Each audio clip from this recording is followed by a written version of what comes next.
Cuando pensamos en el manga, nos vienen a la cabeza todo tipo de imágenes exóticas, con dibujos de ojos grandes y niños disfrazados. Sin embargo, este mundo desconocido, el universo manga, va mucho más allá. El manga, un arte no reconocido.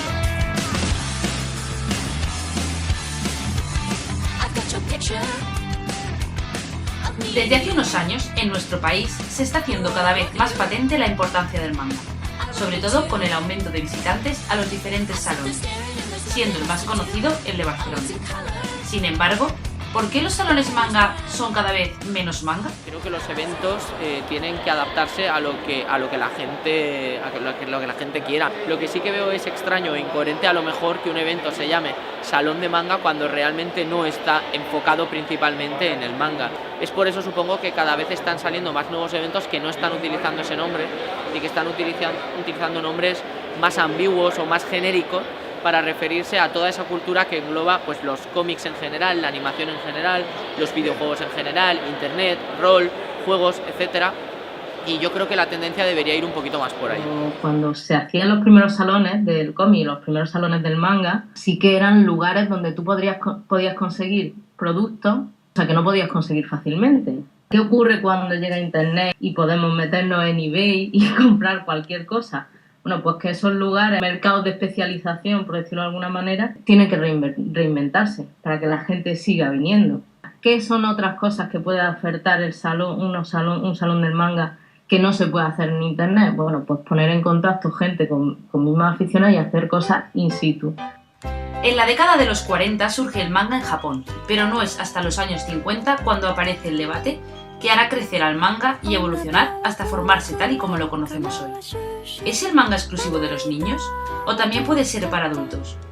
Cuando se superan estas reticencias hacia un manga adulto, el manga se convierte en Japón en un bien cultural muy común. La clave es que en Japón el que ha querido seguir leyendo manga no ha tenido, digamos, ninguna presión para dejarlo. Ha podido seguir leyendo. Bueno, algunas presiones hubo. Sí, muchas. En los años 50 sobre todo había madres que pensaban, y lo de Gekiga les dio un poco la razón, de que el manga estaba permitiendo a los niños, ¿no? Sí, que les volvía tontos.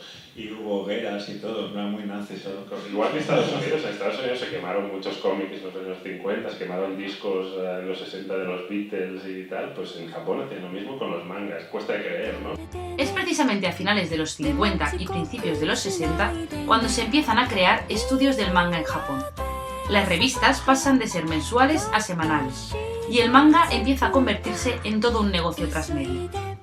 A partir de lo que sería equivalente a un cómic en nuestro país, crea dibujos animados, el anime, y toda una serie de complementos de merchandising que harán de esta industria la gallina de los huevos de oro. La propia lógica comercial del manga en Japón es muy transmediática. Aspira desde luego no solo a quedarse en el manga, sino pues si tiene mucho éxito se le hace el anime o se hace un OVA o sale merchandising, en fin, procura tener un recorrido comercial muy largo para que sea rentable. ¿Por qué vemos a las personas aficionadas al manga como personas frikis, raras o diferentes?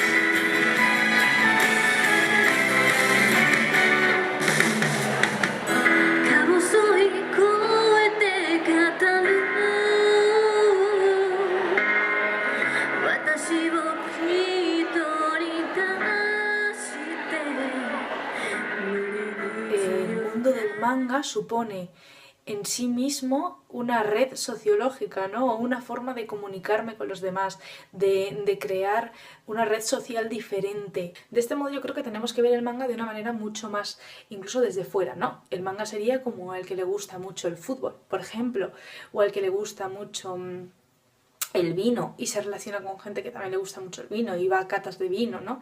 Esto sería como muchísimo más snob y el manga se ve de una forma como mucho más friki, ¿no? Lo que se entiende como lo raro. Sin embargo, en realidad, no deja de ser una forma de divertirme, una forma de comunicarme y una manera de pasar tiempo con otras personas que comparten mis mismos hobbies. Para mí es mi hobby y es algo que a mí me encanta. Hay gente que se avergüenza y yo no me avergüenzo, a mí me encanta esto, me encanta, ahora estoy trabajando, el dinero va a ser para eso, bueno, otras cosas está claro, pero lo que sobre va para eso, porque es mi hobby, hay gente que se lo gasta gasta en otras cosas, yo me lo gasto en esto, porque es lo que a mí realmente me gusta y me apasiona. En España se podría decir que el manga vive en una crisis continua. Los editores no son tan cuidadosos con los creadores del manga, los traductores o los dibujantes. Y aunque la crisis económica ha influenciado en el universo manga, al igual que en otros muchos, el manga es de por sí un bien no valorado. Porque la crisis, o sea, en España ya era difícil, ¿no? Pero es que también está afectando la crisis a Francia, en Estados Unidos van cerrando editoriales dedicadas a, en concreto el manga no japonés, ¿no? Que tiene estilo, a otro europeo, eso pasa en todo el mundo, tienen las mismas críticas. Y las ventas también bajan, están casi un poquito a nivel español. Hay mucha cantidad de todo, pero menos ventas, por lo tanto, al haber más variedad y se nota, cuesta más pedir un sueldo decente, hay más problemas para sacar los proyectos. El sueldo afuera es más suculento, ¿no? es aceptable para vivir, aquí no. Pero aquí cuando hemos podido sacar, por ejemplo, obra propia, es más fácil que te dejen a tu libre albedrío, digamos, de cómo quieres poder tratar con el público, pues te entienden mejor en tu idioma, ¿no? ¿Es bueno para los creadores españoles novatos en Internet? Raruto es un cómic que nace de un divertimento mío, pura afición. Yo no esperaba absolutamente nada de ese cómic, lo hice de una forma muy casera y se nota mucho al ver el estilo de dibujo que yo no esperaba tampoco nada de nadie realmente, solo lo quería hacer por divertirme. Lo que pasa es que por una casualidad lo subí a internet y se lo acabó leyendo un montón de gente en muy poco tiempo.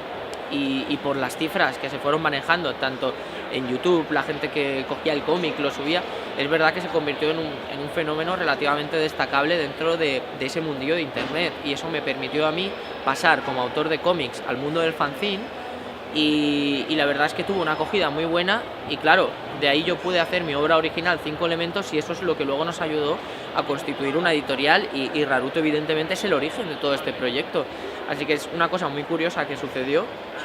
Por eso tampoco lo quise dejar, porque ya que lo había empezado, pues lo quería terminar para la gente y conservando la esencia que lo hizo ver crecer, y al final estuve 9 años dibujando la serie, o sea que tampoco es ninguna tontería, imagínate. Además, es difícil para los nuevos talentos españoles ser bien valorados como tal, ya que la cultura occidental siempre podrá imitar la forma estética y artística del manga japonés, pero un español nunca hará manga, sino más bien un cómic o un tebeo que imita la estructura del manga, algo que no deja de ser respetable. Para mí manga... No, es japonés. Sobre todo es métodos editoriales propios. Sí. Tienes que tener un editor detrás, publicar primero en revista, cada semana o cada mes o cada 15 días. El editor que está chequeando, cuando tienes suficiente material lo recopilas en un tomo. Para empezar, aquí no hay revistas. Y los editores aquí prácticamente no se miran el material, es decir, ellos dicen que es una historia de 200 páginas, un tomo de 200 páginas, sí que se lo miran, pero no de forma muy exhaustiva, quiero decir que no hay ese control que hay en Japón. Entonces ellas hacen cómic con influencia estética del shonen manga, sobre todo. Que eso porque también, tampoco ha existido incluso en Estados Unidos. Y no es nada malo, y no estamos denostando ni mucho menos. En los cómics es Marvel, muy respetable y hacen cosas fantásticas. Los cómics Marvel de los 90 había mucha influencia del manga, o sea, y no se le llamaba manga, bueno, se le llamaba merimanga también. Pero creo que el problema es un problema de concepto. Pensar que cuando hablamos de manga, hablamos de algo distinto, ¿no? Y no, para los japoneses el manga es cómic, ¿no? Y ya está. O sea, toman un estilo, un canon gráfico que es atractivo, que es el del manga, un tipo de historia, pero no están haciendo manga, bajo mi punto de vista. Porque para hacer manga tú tienes que estar en Japón y prácticamente ser japonés. En Japón, el manga está considerado como un bien de consumo más, como puede ser el cine, los libros o la música. Es más, el manga envuelve gran parte de la cultura japonesa desde prácticamente sus inicios. En los años 80 es cuando esa idea tan repetida de que hay un manga para cada persona, de cada edad, género y gustos, pues digamos que aquí es cuando ¡pum!, todo esto eclosiona y bueno, y es a lo que hemos llegado un poco hoy en día, ¿no? El manga alternativo evoluciona hacia un manga con historias dirigidas hacia personas más adultas, el seinen, que significa adulto en japonés. De igual manera, el manga shoujo, que significa niña, shonen, niño, josei, mujer adulta. Los géneros se dividen además en franjas de edad y en temas muy específicos, creando nichos de interés muy concretos y haciendo que sea prácticamente imposible no encontrar un manga que parezca hecho exclusivamente para ti. Como todos los géneros se divide pues en franjas de edad, ¿de acuerdo? Entonces está pues desde el shoujo para niñas de 12 años, donde lo más que puedes ver es que se cojan de la mano a lo mejor los personajes, hasta Yosei, ¿no? Que es para ya mujeres, o el Lady Manga en la versión americana, que sí que ver, bueno, pues relaciones mucho más tórridas o más adultas, con problemas más relacionados con la vida adulta, ¿no? Problemas económicos, problemas familiares, que son cosas como que, ya te digo, van muy dirigidas a la franja de edad. ¿Qué tiene el manga que tanto atrae en su país de origen y que crea un fenómeno fan tan fuerte en grupos tan heterogéneos en nuestro país?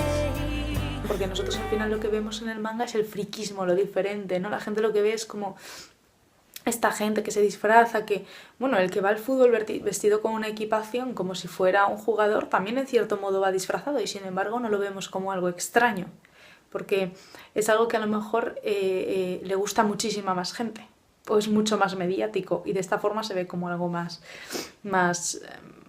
normal, ¿no? En el caso del manga yo creo que el radicalismo existiría en las personas en las que en realidad lo que han ido ha sido ir cerrando todas sus otras formas de socializarse, todos sus otros círculos, y solamente se han quedado con este y han focalizado toda su vida hacia esto. Pero estas son muy pocas personas y no es lo normal, no es lo habitual, con lo cual no se debe entender el mundo del manga como un montón de gente que en su día a día va por la vida disfrazados de personajes de manga y todo esto, ¿no? Este concepto que la gente tiene. En realidad cualquier persona podría ser un apasionado del manga, incluso yo misma podría serlo, y en realidad la única diferencia es que en mi día a día, mi tiempo libre lo dedico a esto y mi tiempo libre en algunas ocasiones me rodeo de gente que también le gusta esto. En España da la sensación de que siempre se ha visto esta cultura manga como una cultura friki, marginada o estereotipada. Sin embargo, con la afluencia de los salones manga, ¿se ha convertido el manga en algo más de moda y menos friki? ¿Sigue siendo friki, pero ahora la gente quiere serlo porque te da más personalidad? Sí que ha habido una pequeña evolución que quizá ahora ya se conoce un poco más, ¿no? Ya la RAE ya ha dado una definición a lo que es el manga, o sea que se supone que ya es algo un poquito más a tener en cuenta. Cuando se habla del Salón del Manga de Barcelona, pues salen todas las teles y siempre es algo de interés, o sea que es algo que tiene una importancia, y como hemos visto aquí en Alicante, cada vez más, o sea, es un evento que va creciendo muchísimo, ¿no? Y claro, esto tiene que tener un impacto en la sociedad, pero creo que por ahora sigue siendo mínimo. Es decir, cuando la gente ve a alguien disfrazado, sigue pensando que es algo extraño, algo de frikis, algo de gente rara, ¿vale? Pero bueno, creo que muy poco a poco, y a medida que las generaciones pues, que no han visto nacer esto, sino que se les pasó por alto, vayan ya haciéndose mayores, y otros que sí que lo han visto nacer ya lo vean como más normalizado, quizás sí que podremos decir que el manga ya ha sido más aceptado. Pero por ahora, ni siquiera en el mundo del cómic en general está tan aceptado como podría estar.